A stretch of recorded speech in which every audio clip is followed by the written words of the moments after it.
우리는 오늘 새로운 시작이라는 제목으로 말씀 가운데 하나님의 은혜를 나누겠습니다. 우리 지난주까지 사순절 기간을 보냈습니다. 40일 동안 주님이 우리에게 오신 것을 묵상하고 또 주님께서 걸어가신 길을 함께 묵상하고 기도하고 말씀으로 나아갔습니다. 새벽에도 오후에도 그리고 또 저녁 금식으로 많은 것들이 우리 모두 예수님의 고난에 동참하기 위한 삶의 흐름으로 그 삶으로 살아갔습니다. 그리고 그 40일이 지나고 기쁨의 부활절을 우리 지난 주일에 맞이했습니다.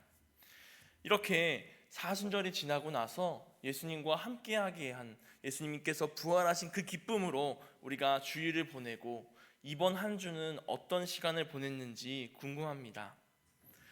사순절이 지났고 또 부활의 기쁨도 지나가고 우리는 다시 사순절 이전의 삶으로 돌아가진 않았나 생각해 봅니다. 사순절 동안 하루도 빠짐없이 말씀을 읽고 쓰고 묵상하고 기도했는데 사순절이 지난 지금은 말씀과 더 가까워졌는지 아니면 말씀을 멀리하던 때로 돌아갔는지 한번 생각해 보시기 바랍니다. 말씀을 읽지 않고 사순절이 지난 지금 자유롭다 라고 느끼고 저녁 시간을 편안하게 보내는 것이 아니라 오늘부터 다시 새롭게 부활의 기쁨으로 다시 힘을 얻어서 더 하나님 앞에 나아가고 더 말씀으로 나아가는 우리들이 되길 바랍니다. 새로운 시작이라는 단어를 생각해 보면 설레는 마음이 듭니다. 이제 또 새로워지겠구나. 내가 새로운 것을 맞이하는구나. 새로운 것을 경험하는구나. 하지만 어떤 사람은 새로운 시작이라고 하면 벌써 두려움부터 다가오는 사람이 있습니다. 내가 새로운 환경에서, 새로운 상황에서, 새로운 사람들과 어떤 것을 경험하게 될지 모르기 때문에 긴장하고 두려운 마음이 드는 것입니다. 저는 오늘 말씀 가운데 예수 그리스도께서 우리에게 새로운 시작을 말씀하신 그 말씀을 가지고 여러분과 새로 시작하기 원합니다. 예수님께서 오늘 말씀을 통해서 세상 속에 살아가는 우리들에게 어떻게 새롭게 시작하라고 하시는지, 지금까지 살아온 삶을 어떻게 다시 시작하라고 하시는지 말씀을 살펴보며 나눠보도록 하겠습니다. 오늘 우리가 읽은 본문 말씀은 예수님께서 부활하시고 나서 제자들과 함께 시간을 보내시다가 또 갈릴리에서 다시 만나신 장면입니다. 제자들과 예수님이 만난 장면을 제가 다시 한번 읽어보겠습니다. 오늘 본문 16절과 17절 말씀입니다. 11 제자가 갈릴리에 가서 예수께서 지시하신 산에 이르러 예수를 배웁고 경배하나 아직도 의심하는 사람들이 있더라. 아멘. 제자들은 갈릴리에서 약속한 그 산에서 예수님을 뵙자 바로 경배했습니다. 죽음에서 부활하신 예수님은 경배받으시고 또 예배받으시기에 합당하신 분이십니다. 하지만 이렇게 자신들의 죄를 위해서, 우리의 죄를 위해서 십자가에 달려 죽으시고 부활하신 예수님을 앞에 두고 아직도 의심하는 사람들이 있더라 라고 말씀에서 기록하고 있습니다. 지금 예수님과 함께 있는 사람들은 예수님을 믿지 않던 그저 무리들, 유대인들이 아니라 예수님과 함께 동고동락하던 11명의 제자들이었습니다. 그럼에도 불구하고 그 11 제자들 가운데 아직도 예수님이 부활하신 것을 의심하는 사람이 있었다라는 말씀입니다. 마태복음에서는 기록되어 있지 않지만 다른 복음서에선 예수님께서 부활하신 후에 제자들 앞에 나타나셔서 못 박힌 손도 보여주시고 창에 찔린 자국도 보여주시고 또 함께 시간을 보내시면서 부활하신 것을 몸소 보여주셨습니다. 그럼에도 불구하고 오늘 제자들이 예수님을 만났을 때 아직도 의심하는 사람들이 있었다라는 것은 그 사람의 믿음에 문제가 있었다라는 것입니다. 이런 모습은 우리들에게도 나타날 때가 있습니다. 영적인 것은, 또 믿음은 우리가 보이지 않는 것을 믿을 때가 있고 또 주님이 말씀하신 것을 내가 의심 없이 순종하고 말이 되지 않아도 믿고 따라갈 때 우리에게 보여주시는 그 은혜가 있음에도 불구하고 보이지 않기에 의심이 생기고 믿음이 흔들릴 때가 있습니다. 응답을 안 해주시니 하나님은 안 계시신 건가? 예수님은 나의 기도를 듣지 않으시는 건가? 의심하며 좌절할 때가 있습니다. 이런 우리들에게, 또 제자들에게 예수님은 오늘 말씀하십니다. 우리 오늘 본문 말씀 18절에서 20절 말씀 다 함께 한 번 더 봉독해 보겠습니다. 18절에서 20절입니다. 예수께서 나와 말씀하여 이르시되 하늘과 땅의 모든 권세를 내게 주셨으니 그러므로 너희는 가서 모든 민족을 제자로 삼아 아버지와 아들과 성령의 이름으로 세례를 베풀고 내가 너희에게 분부한 모든 것을 가르쳐 지키게 하라. 볼지어다 내가 세상 끝날까지 너희와 항상 함께 있으리라 하시니라. 아멘. 예수님께서는 의심하고 또 믿음이 흔들리는 제자들을 앞에 두시고도 이와 같이 말씀하십니다. 예수님께서 말씀하십니다. 하늘과 땅의 모든 권세를 내게 주셨다 말씀하셨습니다. 예수님께서 이전에 공생애를 시작하시기 전 광야에서 금식하며 기도하실 때 사탄이 찾아와 시험한 일이 있었습니다.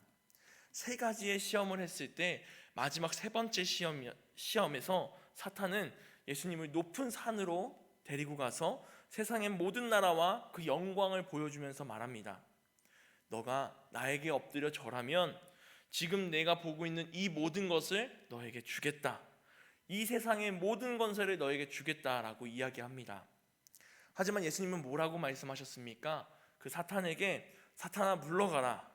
성경에 기록하기를 주 너의 하나님께 경배하고 그분만 섬겨라 하였느니라 라고 말씀하십니다.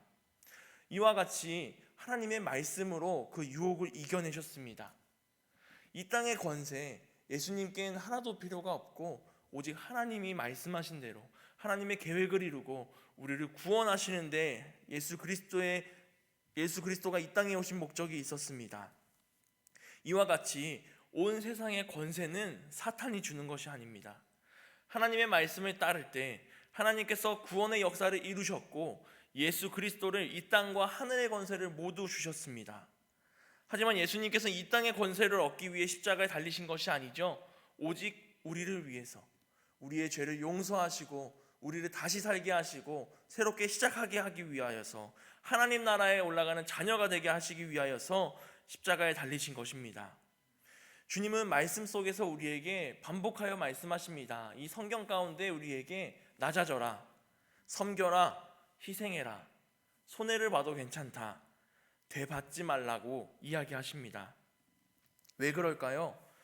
예수님의 말씀으로 따지면 우리가 낮아지고 또 희생하고 우리가 손해를 본다면 이 세상 생각으론 빈털터리가 되고 자존심도 버려지고 내 명예도 실추되고 아주 바닥으로 내려갈 것처럼 보입니다.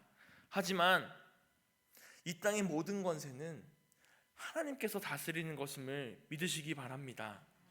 하나님 아버지께서 주시는 것만이 오직 참된 것입니다. 내가 더 높아지기 위해, 내가 더 많이 가지기 위해 이 땅에서 나를 건드릴 자가 없게 하기 위해 노력할지라도 하나님께서 주시는 은혜가 없다면 참된 삶이 아니라 모두 이 땅에 썩어져 버릴 재산만 쌓이는 것뿐입니다. 내가 무너질 때, 내가 낮아질 때, 내가 작아질 때, 그럴 때마다 하나님이 우리와 함께 하시고 우리를 회복시켜 주실 것을 믿음에 나아가는 우리가 되길 소망합니다. 내게 빈 공간이 생겼을 때, 내가 예수 그리스도의 말씀을 따르기 위해 모든 것을 내려놓고 나아가서 내 것이 텅텅 비었을 때, 그때야말로 우리에게 참된 것을 채워주시고 가득히 넘치게 채워주시는 하나님이심을 바라며 기대하며 나아가는 우리가 되길 소망합니다. 예수님은 이와 같이 좁은 길로, 낮은 길로, 험한 길로 걸어가셨습니다. 그 걸음을 우린 사순절 기간 동안 함께 걸었습니다. 이제 우리가 담대하게 예수님과 함께 손잡고 동행하는 주의 자녀들 되길 소망합니다. 우리가 살아가는 세상은 만인을 향한 만인의 투쟁이라고 부르기도 합니다. 모든 사람이 서로 견제하고 경쟁하고 내 것을 더 얻기 위해 투쟁하면서 살아가는 사회다라고 이야기하는 겁니다. 이기심이 가득하고 탐욕이 넘치는 그러한 세상을 의미합니다. 이런 세상에서 아까 앞에서 이야기한 것처럼 믿음 없는 제자들이 되지 않고 믿음으로 주님을 따르기 위해선 주님의 말씀을 따라야 합니다. 오늘 부활하신 예수님은 제자들에게 이와 같이 말씀하시고 그것을 따르라고, 믿음으로 나와 함께 십자가의 길을 걸어가자고 내가 명령한 길을 너희가 믿음으로 걸어가라고 말씀하고 계십니다. 예수님은 이런 우리를 자녀 삼으시고 또 우리가 주님이 원하시는 그 사람들이 되도록, 예수님을 예배하는 자녀가 되도록, 이 땅 가운데 복음을 전하는 자녀가 되도록 오늘 우리에게 가장 큰 명령을, 가장 큰 사명을 더해주고 계십니다. 오늘 말씀 속에서 우리에게 주신 그 사명을 우리 세 가지로 함께 살펴보려고 합니다. 우리 첫 번째는 예수님은 우리에게 제자를 삼으라고 하셨습니다. 18절 19절 말씀 제가 한 번 더 봉독하겠습니다. 예수께서 나와 말씀하여 이르시되 하늘과 땅의 모든 권세를 내게 주셨으니 그러므로 너희는 가서 모든 민족을 제자로 삼아 아버지와 아들과 성령의 이름으로 세례를 베풀고. 아멘. 예수님께서는 세상에 나가서 교인도 아니고 기독교인도 아니고 제자를 삼으라고 하셨습니다. 물론 교인도 기독교인도 제자 중에 하나가 될 수 있겠지만 예수님께서 말씀하시는 제자는 조금 다릅니다. 제자는 무엇인가, 어떤 사람인가 생각해 보면 제자는 예수 그리스도를 주님으로 영접하고 자기를 부인하고 주님을 따라가는 사람입니다. 그리고 날마다 십자가를 등에 지고 예수님과 함께 걸어가는 사람이 제자입니다. 교인이라고 기독교인이라고 말은 하지만 이와 같이 제자의 삶을 살지 못할 때가 있습니다. 제자라고 하는 것은 우리가 알고 있는 학생이라는 의미와 조금 다릅니다. 학교에 가고 집에 돌아오는 그 등하교하는 학생이 아닙니다. 정해진 시간 동안 배우고 쉬는 시간을 가지고 시험을 봐서 성적을 얻는 학생이 아닙니다. 제자라고 하는 것은 교재를 놓고 배우는 것도 아닙니다. 그렇다면 제자는 무엇이냐면 자신의 스승과 동거동락하는 사람이 바로 제자입니다. 그러면서 스승이 가르쳐주는 것, 스승이 생각하는 것, 그가 가지고 있는 마음과 언행 모든 것을 배우는 사람이 제자입니다. 이런 제자들의 목표가 무엇이냐면 좋은 성적을 얻는 그 시험의 목표가 있는 것이 아니라 모든 면에서 자신의 스승을 닮아가기를 목표로 삼고 있습니다.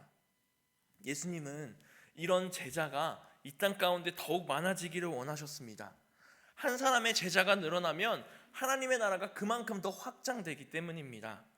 이 땅이 하나님 나라가 되고 하나님 나라가 세워지는 것이 우리가 이루어야 될 사명이기 때문입니다. 그러니 우리는 이런 제자를 삼으라고 하는 말씀 가지고 세상 가운데 나가는 자녀들이 되어야 합니다. 하지만 여기서 첫 번째 우리가 놓쳐서는 안 될 것이 내가 제자가 되어야 한다라는 것입니다. 내가 예수님의 제자가 아닌데 어떻게 세상에 나가서 제자를 삼을 수 있겠는가? 내가 어떻게 나가서 아버지와 성령과 아들의 이름으로 세례를 베풀 수 있겠는가? 이것입니다.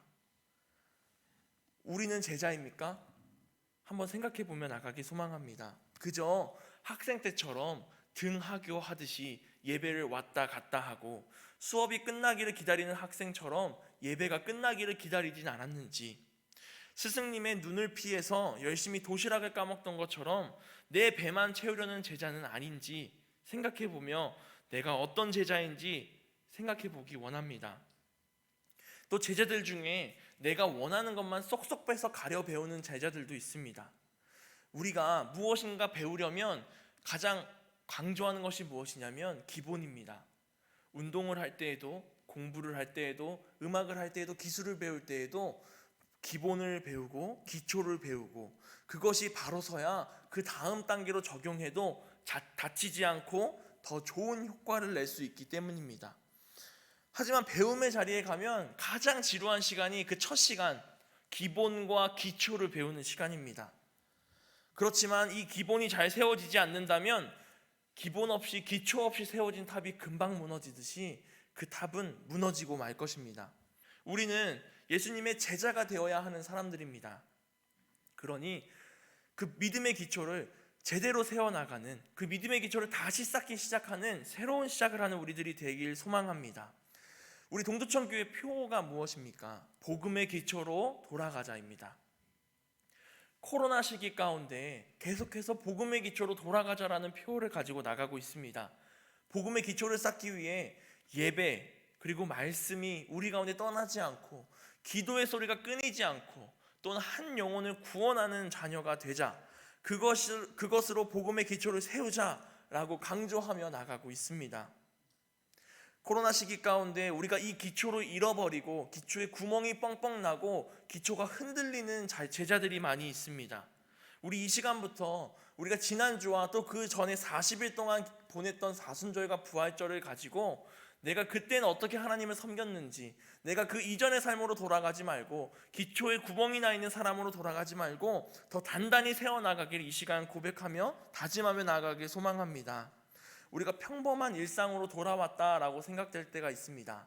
코로나에 대한 규제도 풀리고 또 우리의 큰 절기였던 부활주의도 지나가고 이젠 평범한 일상이구나 라고 생각하고 있지만 그 평범한 일상이 그저 저녁에는 말씀을 읽지 아니하고 또 새벽에 기도도 하지 아니하고 또 내가 조금 더 예배에 소홀해지는 것이 평범한 일상이 되기보단 나에게 평범한 일상은 매일매일 말씀을 읽고 매일매일 기도하고 예배드리고 하나님께 찬양하는 삶이 우리에게 평범한 일상, 당연한 일상이 되는 제자들이 되길 소망합니다. 아까 제자들의 목표가 무엇이라고 말씀드렸냐면 스승을 닮아가는 것이라고 이야기했습니다. 우리는 예수님의 제자입니다. 그렇다면 우리의 목표는 무엇이냐면 예수 그리스도를 닮아가길 노력하는 것이 우리의 목표입니다. 예수님을 닮아갈 때 그 가운데에는 기도가 빠지지 않습니다. 예수님도 매일같이 새벽마다 기도하셨기 때문입니다. 예수님을 닮아갈 때 말씀이 빠지지 않습니다. 예수님은 어느 순간에나 말씀으로 우리에게 알려주셨기 때문입니다. 더 나아가서 우리 예수님을 닮아갈 때 우리에게 믿음이 없어서는 안 됩니다. 아무리 보이지 않더라도 내가 기도한 것이 내가 원하는 대로 응답되지 않더라도 하나님의 계획대로 하나님이 주시는 응답에 순종하며 나아가는 우리들이 되길 소망합니다. 이렇게 제자가 먼저 되어 그 제자의 삶을 우리가 살아가고 제자의 삶을 살아가며 세상에 있는 사람들을 제자로 삼는 우리가 되길 소망합니다. 두 번째로 예수님은 우리에게 누구를 제자로 삼으셨나 보려고 합니다. 그것은 모든 민족을 제자로 삼으라고 말씀하셨습니다. 상대를 가려가면서 제자를 삼기보단 이 땅 가운데 있는 모든 민족을 제자로 삼는 것이 우리에게 주신 사명입니다. 이 명령은 예수 그리스도가 이 땅 가운데 이 당시에 유대교가 그들의 굴레에서 벗어나게 하는 것이었습니다. 유대교는 자신들의 민족만, 유대인에게만 자신들의 종교를 전했습니다. 어쩔 수 없이 민족 종교의 성격을 가지고 있습니다. 유대인들만 유대교인으로 인정하기 때문입니다. 예수님은 그 구약시대의 그 유대인들을 세계로 다 퍼뜨리고 그 굴레에서 벗어나서 하나님의 사랑을, 하나님 나라의 그 복음을 이 세상 가운데 전하라고 말씀하셨습니다. 우리는 모든 민족을 제자로 삼는 주의 자녀들입니다. 예수님께서 말씀을 전하실 때 그 유대교인들은 울타리 안에만 갇혀있는 우물한 개구리였습니다. 예수님은 그들에게 달려있던 족쇄를 깨트려 버리시고 제자들에게 이제 세상으로 나가서 너희가 만나는 모든 사람에게 하나님의 나라를 전하라 라고 말씀하십니다. 예수님이 십자가에 달려 죽으신 이유가 그저 그 유대인들만 살리기 위해서가 아니시기 때문입니다. 이 땅 가운데 있는 온 인류를, 우리 모든 민족의 죄를 용서해 주시고 우리를 죄로부터 자유롭게 하시고 하나님 나라의 백성이 되게 하시기 위함이었습니다. 그러니 우리도 예수를 닮아가는 제자들이라면 예수님이 하신 것처럼 이 땅 가운데 모든 민족을 구원하기 위해 예수님께서 지셨던 십자가를 나도 지고 함께 나아가는 우리가 되길 소망합니다. 주님을 닮아가기로 결단한 우리는 예수님과 함께 이 땅의 모든 민족을 구원하고 하나님 나라를 전하고 더욱 확장시켜 나아가는 주님이 사용하시는 종들이 되길 소망합니다. 우리 마지막으로 주님께서는 우리에게 이와 같이 명령만 주신 것은 아닙니다. 주님은 우리에게 세상 끝날까지 너희와 항상 함께 있으리라 말씀하셨습니다. 이번 주부터 오후 기도회가 시작됐습니다. 사순절 동안 진행했던 그 2시 기도회가 끊이지 않고 이번에 계속해서 오후에 진행되고 있습니다. 이때 마태복음부터 말씀을 한 장 한 장 읽어 나가고 있는데요. 마태복음 1장 말씀, 우리 월요일날 나눴던 말씀에 보면 예수님께서 잉태되었을 때 천사가 요셉에게 와서 임신 소식을 알리면서 태어날 아기 예수의 이름을 알려줍니다. 그 이름이 무엇이냐면 임마누엘입니다. 임마누엘은 우리와 함께 하시는 하나님이라는 의미를 가지고 있습니다. 예수님께서는 오실 때부터 임마누엘 하시는 하나님이십니다. 우리와 언제나 함께 하시는 하나님이시고 우리가 어딜 가나 언제나 어떤 상황이나 나와 함께 하시는 분이심을 믿으시기 바랍니다. 예수님께서 하늘로 올라가시면서 그 약속이 이루어졌습니다. 하나님의 보좌 우편에 앉으신 주님은 우리에게 보혜사 성령님을 보내주셨습니다. 오순절날 제자들이 함께 기도하고 있을 때 그 보혜사 성령은 뜨겁게 제자들 가운데 함께 나와서 함께 기도하게 하고 또한 방언을 터뜨려주며 이 땅 가운데 나가 담대하게 그 복음을 전하게 하시는 능력을 더해 주셨습니다. 제자들이 세상에 나가서 모든 사람들의 제자를 삼을 때 언제나 어디서나 믿는 이들과 함께 하셔서 모든 민족을 제자로 삼는 일에 보혜사 성령님이 함께 하신 것입니다. 예수님은 우리에게 모든 민족을 제자로 삼으라고 하셨습니다. 이것은 우리의 힘으로 할 수 있는 것이 당연히 아닙니다. 부활하신 주님께서 우리에게 보내주시기로 약속하신 그 성령님이 우리와 함께 할 때 가능한 일임을 믿으시기 바랍니다. 우리는 제자로서 다른 사람들이 제자로 자라도록 도와주고 함께 교회에 이끌어주는 역할을 합니다. 하지만 그들의 마음의 문을 열고 그들의 마음에 복음의 씨앗이 뿌려지게 하시는 것은 성령 하나님이 하시는 일이십니다. 그러니 내 힘으로 하려는 그 교만한 마음은 내려놓고 항상 기도함으로 낮은 자세로 성령님과 함께 하기를 구하는 우리가 되길 소망합니다. 제자들은 우리가 세상 끝날까지 함께 하시겠다는 예수님의 약속을 믿고 제자 삼기 위해 세상으로 나갔습니다. 부활하신 주님께서 이끄시는 대로 끊임없이 퍼져나갔습니다. 예루살렘에서 유대 땅으로, 또 유대 땅에서 사마리아 땅으로, 갈릴리 땅으로, 안디옥으로, 로마로, 또한 아시아로 제자들은 세계 곳곳으로 퍼져서 성령님이 인도하시는 대로 말씀을 전하며 나갔습니다. 이것이 예수님께서 우리에게 주신 사명이고 우리에게 주신 새로 시작하는 새로운 시작의 모습입니다. 처음에는 유대인들의 범위를 벗어나지 못했던 그 사도들이 성령에 힘입어서 방언을 하며 이방인들에게까지 말씀을 전하기 시작했습니다. 이것이 그들에게 결코 쉬운 일이 아니었습니다. 평생 이방인은 우리와 함께 하나님을 섬길 수 없다라고 믿었던 사람들이 예수님의 말씀을 가지고 순종하며 담대하게 나아갈 때 그 굴레를 깨트리고 이방인들에게도 복음을 전하고 나아가고 있습니다. 우리들도 이와 같이 주님이 주신 그 사명을 붙들고 새롭게 시작하는 자녀들이 되길 소망합니다. 남에게 복음을 전하는 것 쉬운 일 아닙니다. 우리 가족들에게도 복음을 전하는 것이 쉽지 않은데 지나가는 사람들에게, 예수님을 모르는 사람들, 나도 처음 보는 사람에게, 그 사람에게 복음을 전하는 것 많은 노력이 필요하고 또 기도가 필요하고 담대함이 필요한 일입니다. 내 가족에게도 마찬가지입니다. 아직 믿음이 없는 가족에게 함께 교회 가자고, 예수님께 기도하자고 이야기하는 것 정말 쉬운 일이 아니죠. 하지만 성령님이 우리와 함께 하실 때 우리에게 능력 주시고 우리에게 담대함 주시고 우리에게 복음 전할 수 있는 그 상황과 환경을 주장해 주실 것을 믿습니다. 우리가 성령님이 함께 하시기를 함께 기대하며 기도하며 새로운 시작을 하는 우리들 되길 소망합니다.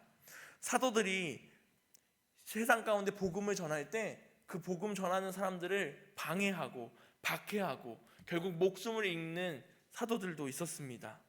앞뒤로 적들이 에워싸고 있어도 복음을 전하는 것에 의해서 목숨을 잃을 때가 되어도 결코 무릎 꿇지 않고 할 수 있었던 이유는 주님이 함께 하심을 믿었기 때문입니다. 우리가 이 땅에 복음을 전하게 되고 또 그 사람들의 어려움 가운데에도 복음을 꿋꿋이 전할 때 우리가 지금 하나님을 믿는 것처럼 이 땅 가운데 아직 복음을 전해 듣지 못한 사람들에게 복음이 전해질 줄 믿습니다. 말씀을 정리하려고 합니다. 주님은 우리에게 세상 모든 민족을 제자로 삼고 아버지와 아들과 성령의 이름으로 세례를 베풀고 하나님의 나라를 전하라고 하셨습니다. 이것은 우리와 함께 하시겠다고 약속하신 부활의 주님이 있기에 가능한 것입니다. 언제나 나와 동행하시고 계시는 그 주님을 잊어버리지 않고, 주님을 향한 믿음이 흔들리지 않고, 그 믿음의 기초에 구멍이 나지 않게 항상 주님 앞에 무릎 꿇고 나오는 제자들이 되길 소망합니다. 우리가 전도와 선교를 할 때 잘못되어 있는 모습을 볼 때가 있습니다. 내 교회를 부흥시키기 위해, 또한 우리 교회를 홍보하기 위해 전도하고 선교를 하는 교회들을 볼 때가 있습니다.